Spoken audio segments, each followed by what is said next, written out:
The first thing that broke her composure wasn't the question itself but the way it echoed in her chest, heavy and uninvited, as she sat across from him in a small cafe in Ohio, her hands wrapped around a cup of coffee she no longer tasted.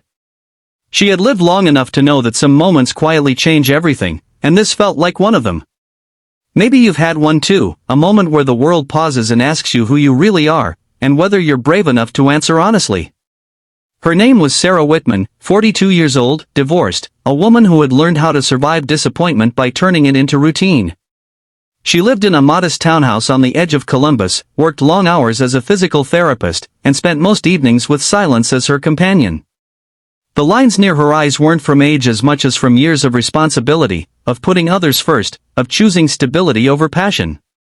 She had stopped expecting surprises from life, especially the kind that came in the form of a man 13 years younger than her, sitting across the table with an unguarded smile and eyes that looked like they still believed in something better. His name was Michael Turner, 29, a youth counselor at a community center not far from where Sarah worked. They had met by accident during a charity wellness event, the kind you attend without expectation and leave with a memory you can't shake. Michael had listened to her speak about recovery and patience as if every word mattered. She noticed it because no one had looked at her like that in years, not with curiosity, not with respect, not with warmth. At first, she told herself it was nothing, that admiration didn't mean connection, that age drew lines you weren't supposed to cross. But life has a way of testing the rules we build to protect ourselves. When they began meeting for coffee, it felt harmless, almost professional. Conversations drifted from work to family, from regrets to quiet hopes neither of them said out loud.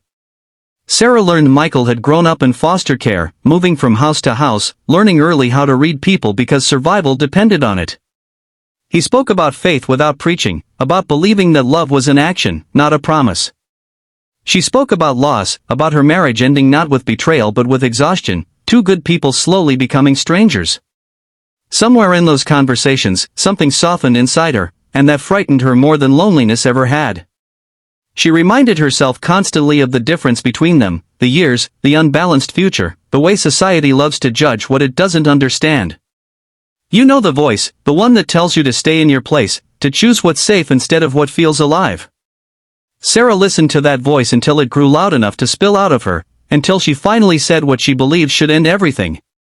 She told him she was older, said it like a confession, like a warning, like a door half closed before anyone could walk through. She waited for him to pull back, to smile politely, to let reality do what it usually did. But Michael didn't retreat. He didn't argue either. He simply stayed, steady and present, as if age were just another detail and not a verdict. He explained, without speeches or pressure, that his heart didn't measure time the way calendars did. That connection wasn't something you planned, it happened, and denying it didn't make it disappear. It unsettled her because part of her believed him. If you were in her place, would you trust that feeling, or would you let fear decide for you? The weeks that followed were heavy with uncertainty. Sarah pulled away, then came back, then pulled away again. She watched Michael patiently accept her hesitations, never demanding more than she could give. Meanwhile, the world around her didn't make it easier. Her sister questioned his intentions. Friends joked uncomfortably. Even strangers seemed to stare when they walked together, as if love required permission.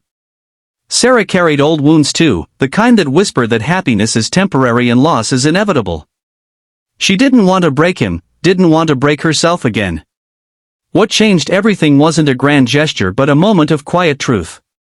One evening, after a long day at work, Sarah's car broke down on a rain-soaked highway. Panic crept in fast, the familiar feeling of being alone when things go wrong. Michael arrived before the tow truck, drenched, worried, not angry, not inconvenienced.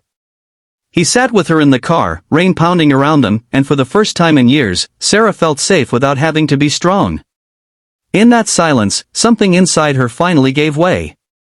She realized that age had never been the real problem. Fear was. Fear of being seen fully. Fear of starting over. Fear that love could still hurt. Loving Michael didn't erase her past or guarantee a painless future, but it gave her something she hadn't felt in a long time, hope without denial. Slowly, carefully, she allowed herself to step forward, not because the world approved, but because her heart had already decided. Their relationship wasn't easy. They argued about priorities, about time, about whether love could really outlast judgment. Michael struggled with his own insecurities, worried he would never be enough, that one day she would wake up and regret choosing him. Sarah struggled with letting go of control, with believing she deserved joy at this stage of her life. But they kept choosing each other, not perfectly, not dramatically, but honestly. Years later, when lines had deepened on both their faces and life had tested them in new ways, Sarah understood something she wished she had known earlier. Love isn't about matching timelines. It's about matching courage. It's about two imperfect people deciding that the risk is worth it. If this story stirs something in you, ask yourself what you've been holding back from, and why. Before this story ends, take a moment and share your thoughts in the comments, because your experiences might help someone else feel less alone. And if this story truly touched your heart, gently reminding you of love, regret, or second chances, please consider liking, sharing, commenting, and subscribing, so more stories like this can find the people who need them most.